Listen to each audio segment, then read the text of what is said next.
গরমের দিনে আমের মিষ্টি স্বাদ আর ঠান্ডা ঠান্ডা আইসক্রিম দুটো যদি একসাথে পাওয়া যায় তাহলে কেমন হয়।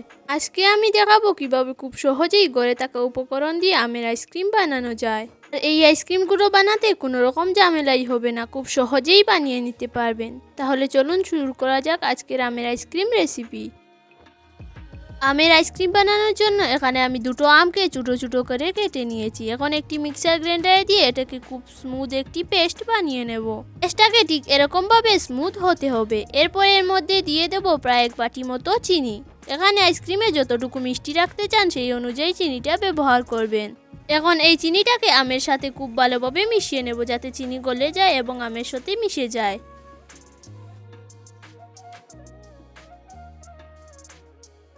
এবার চুলোর উপর নিয়ে নিয়েছি 1/2 লিটার গরুর দুধ। তবে আপনারা চাইলে গুঁড়ো দুধটাকেও জলের সাথে মিশিয়ে এখানে নিয়ে নিতে পারেন। এবার এটাকে কিছু সময় চাল দিয়ে নেব যাতে করে দুধটা কিছুটা ঘন হয়ে আসে। কিছু সময় ফুটার পর যখন দুধ ঠিক এরকমভাবে ঘন হয়ে আসবে তখন আমি চুলো অফ করে এটাকে নামিয়ে নেব এবং কিছু সময় ঠান্ডা করে নেব।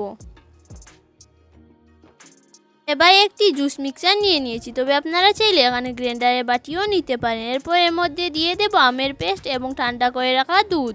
এবারে এটাকে কয়েক মিনিট ভালোভাবে গ্রাইন্ড করে নেব যাতে এর মধ্যে কোনো ধরনের আমের টুকরো বা অন্য কোনো কিছু না থাকে।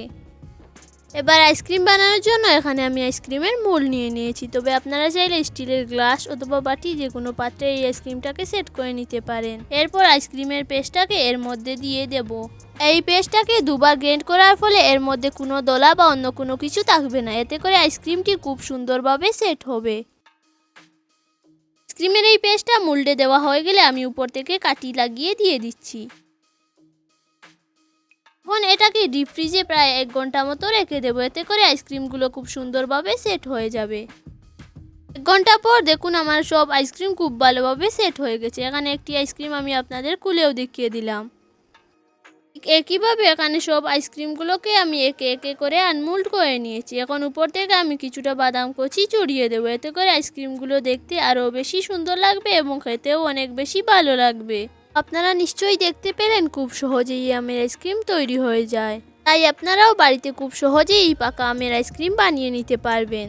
আর এই আইসক্রিমগুলো খেতে দোকান থেকে আরও বেশি সুস্বাদু, তাই এই গরমে আপনারাও এই আইসক্রিম ট্রাই করে দেখতে পারেন। কেমন হয়েছে আমাকে অবশ্যই কমেন্ট করে জানাবেন। আজকের আমের আইসক্রিম রেসিপিটি ভালো লেগে থাকলে আমার চ্যানেলটি সাবস্ক্রাইব করতে ভুলবেন না। দেখা হবে আরেকটি নতুন রেসিপি নিয়ে। ততক্ষণ ভালো থাকবেন, সুস্থ থাকবেন। আল্লাহ হাফেজ।